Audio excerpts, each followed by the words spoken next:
यानी हाकिम था यमन के शाह हबशा नजाशी की तरफ से। ये वो नजाशी नहीं था जिसके पास नबी सल्लल्लाहु अलैहि वसल्लम के सहाबा कराम ने हिजरत की, बल्कि उसके वालिद नजाशी ने यमन का कुछ हिस्सा फतह किया हुआ था, जो उसने अपना हाकिम भेजा हुआ था जिसका नाम अबरहा था। अबरहा नजाशी का हाकिम था यमन में, और वो देखता है कि हर साल उसके लोग शुमाल की तरफ जाते हैं। तो वो पूछता, तुम लोग कहाँ जा रहे हो?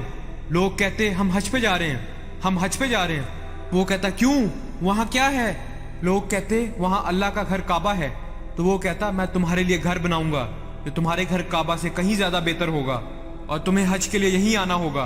तो वो एक बहुत बड़ा गिरजाघर यानी कलीसिया तामीर करवाता है यमन के शहर सना में, क्योंकि वो ईसाई था। तामीर करवाने के बाद वो ईसाइयों का सबसे बड़ा गिरजाघर बन गया जजीरा नमा अरब में। वो कहता था, तुम सबको यहीं आना होगा, शुमाल में काबा जाने की बजाय। वो चाहता था कि वहाँ लोगों का मेला लग जाए, बहुत सी वजूहात की बिना पर। वहाँ इबादत करने के लिए, कारोबारी वजूहात की बिना पर। अगले साल जब यमन के लोग फिर से हज करने के लिए काबा चले गए तो उसको बहुत गुस्सा आया, और गुस्से में आके उसने कसम खाई कि मैं ये घर ही ढा दूंगा, लिहाजा लोग जरूर मेरे घर आएंगे। उसने कहा, कोई मसला नहीं, मेरे पास एक हाथी है, एक बड़ा हाथी, हम हाथी को ले जाएंगे और अपनी फौजों के साथ आगे बढ़ेंगे। इसलिए वो अपनी फौज को जमा करता है। क्योंकि वो हबशा से थे लिहाजा उनके पास हाथी था, वरना जजीरा नमा अरब में हाथी कुदरती जानवर की हैसियत से नहीं रहते थे।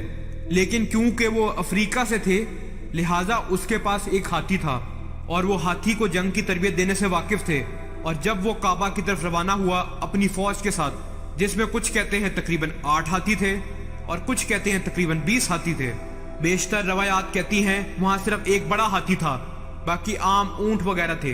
कुछ मौरखीन कहते हैं नहीं, ये बहुत से हाथियों की पूरी फौज थी। लेकिन कुरान पाक एक हाथी का जिक्र करता है, अल फील, मतलब एक हाथी। तो इसहाबे फील यानी हाथी वाले लोग, बड़ा, बहुत बड़ा हाथी, और वहां फौजें थीं जो हाथी के साथ आई थीं। और ये भी कहा जाता है कि उसने काबा जाने के लिए एक अरब दौरा रहनुमा रखा था। उन्होंने मक्कातुल मुकरमा की तरफ चढ़ाई शुरू की। जब वो ताइफ के करीब पहुंचे तो वो एक कासिद भेजते हैं कि जाओ सैयद यानी अहले मक्का के सरदार के पास और उन्हें कहो, हम लड़ना नहीं चाहते, हम आ रहे हैं, हम काबा को ढाएंगे और वापस लौट जाएंगे। तो अब्दुल मुत्तलिब जो कि हमारे हजूर सल्लल्लाहु अलैहि वसल्लम के दादा हैं, खाना काबा के मुतवल्ली और अहले मक्का के सरदार थे, उन तक खबर पहुंचाई गई कि वो ये करने आ रहे हैं। आपने फरमाया, ठीक है, उसे आने दो। और अबरहा पूरी फौज के साथ आया। जैसे कि आप जानते हैं, जब वो मक्कातुल मुकरमा पहुंचे, उसने अब्दुल मुत्तलिब और कुरैश के माल मवेशी कब्जे में ले लिए, जिसमें 200 से भी ज्यादा ऊंट और भेड़ें थीं, जिससे जाहिर होता है अब्दुल मुत्तलिब अमीर आदमी थे। और अब्दुल मुत्तलिब ने उनके एक आदमी को फरमाया, अगर तुम काबा ढा सकते हो तो ढा के दिखाओ, लेकिन हमारे ऊंट हमें वापस चाहिए। तो वो आदमी आपको अबरहा के पास ले गया। अब्दुल मुत्तलिब की जबरदस्त शख्सियत थी। आप बहुत रोबदार और निहायत जसीम और बाशिकवा आदमी थे। आप इतनी रोबदार शख्सियत के मालिक थे कि आपको देखते ही पता चल जाता कि आप सरदार हैं। लिहाजा कहा जाता है, आप खैमे में दाखिल हुए तो अबरहा आपसे मुतासिर हो गया। इतने जसीम और खूबरू, वो आपकी ताजीम में अपनी कुर्सी से खड़ा हो गया। वो आपसे कहता है, मुझे आपसे कोई मसला नहीं, आप बस शहर से चले जाएं और मैं आपके घर को ढा दूंगा, और मुझे तुम लोगों से कोई मसला नहीं, जाती कुछ भी नहीं है, मैं सिर्फ आपकी इबादत गाह को ढाना चाहता हूँ। फिर अब्दुल मुत्तलिब ने फरमाया, मैं आपसे घर के बारे में बात करने नहीं आया हूँ, मैं आपसे काबा के बारे में बात करने नहीं आया, मैं आपसे अपने ऊंटों के बारे में बात करने आया हूँ। और तब अबरहा ने अब्दुल मुत्तलिब के लिए तमाम एहतराम खो दिया और उसने कहा कि मैं तुम्हारे मुकद्दस घर को ढाने आया हूँ और तुम मुझसे अपने ऊंटों के बारे में बात करने आए हो। अबरहा ने सोचा कि शायद अब्दुल मुत्तलिब अपने काबा के बारे में बहस करने वाले हैं और इसलिए वो आपकी ताजीम कर रहा था। और फिर जब आपने अपने ऊंटों का मुतालबा किया तो उसने कहा, मैंने आपके लिए तमाम एहतराम खो दिया।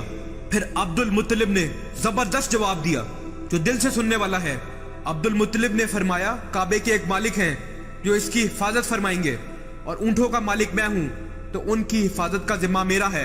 अब्दुल मुत्तलिब के जवाब की वजह से अबरहा ने ऊंटों को वापस कर दिया और फिर कुरैश ने शहर छोड़ दिया और पहाड़ों की घाटियों और चोटियों पे पनाह गुज़ीर हो गए। बहुत दुआ करने के बाद अब्दुल मुत्तलिब काबा का तवाफ करते हैं। इसके बाद अब्दुल मुत्तलिब काबे का दरवाजा पकड़कर अल्लाह से इल्तिजा कर रहे हैं कि ओ अल्लाह, हम इस फौज से नहीं लड़ सकते, वो हमारे से बहुत मजबूत हैं, उनके पास हाथी है और हजारों आदमी हैं, आप हमारी मदद करें, आप इसकी हिफाजत फरमाएं। फिर ये लोग काबा की तरफ बढ़ने लगे। हाथी ने मजीद चलने से इनकार कर दिया। हाथी रुक गया। हैरान कुन बात है, उन्होंने इसे मारना शुरू किया। हाथी मजीद नहीं चला। उन्होंने जब उसका रुख मोड़ के उसे पीटा, वो भाग गया। जब उन्होंने उसे रोका और उसका रुख मोड़ा तो वो फिर से रुक गया। सुभान अल्लाह, किसने रोका उसे? अल्लाह सुभाना व ताला ने। वो बहस कर रहे थे कि क्या करें, इतने में परिंदे आ गए। वो देखते हैं परिंदे जो पता नहीं आसमान में कहां से आए। उन परिंदों में से हर एक के पास 3 कंकर की पत्थरियां थीं। हर कंकर की पत्थरी बहुत छोटी थी, छोटी छोटी कंकरियां मिट्टी से बनी हुई। और बहुत ऊंचाइयों से जब अबाबील के इस लश्कर ने अबरहा की फौजों पर जोर से संगबारी की और कंकरियां इतनी जोर से नीचे आईं, आज हम ग्रेविटी के बारे में पढ़ते हैं और बेशुमार चीजों के बारे में। वल्लाही, अगर आप सूरह फील की इस तशरीह पर निगाह डालें तो आप समझ जाएंगे। जब इतनी ऊंचाइयों से कंकरियां गिराई गई तो कंकरियां उन लोगों के जिस्म को चीरते हुए जमीन पर गिरती और उन्हें मौके पे ही हलाक कर देती। और लोग देख रहे थे। अल्लाहू अकबर! क्या अब्दुल मुत्तलिब ने कहा नहीं था कि काबे के एक मालिक हैं जो इसकी हिफाजत फरमाएंगे? तुम्हें याद रखना होगा कि उस दिन से लेके आज तक काबा की हिफाजत अल्लाह सुभाना व ताला फरमा रहे हैं। तो यह अज़ाब अल्लाह सुभाना व ताला का भेजा हुआ था।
क्या तुमने नहीं देखा कि तुम्हारे परवरदिगार ने हाथी वालों के साथ क्या किया?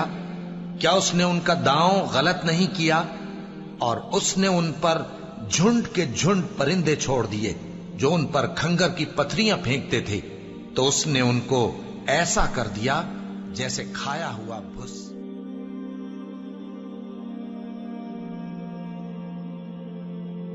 और उनमें से कुछ जख्मी हो गए, वो वापस चले गए और उन्हें ऐसी बीमारी का सामना करना पड़ा। खुद अबरहा मुश्किल से गिरता पड़ता सना तक पहुंचा और निहायत दर्दनाक अजाब में गिरफ्तार होके यमन में मरा। बहुत बुरी मौत। ये वाक़या मोहम्मद सल्लल्लाहु अलैहि वसल्लम की पैदाइश से बिल्कुल पहले हुआ और ये सन था जिसमें हुजूर सल्लल्लाहु अलैहि वसल्लम की पैदाइश हुई।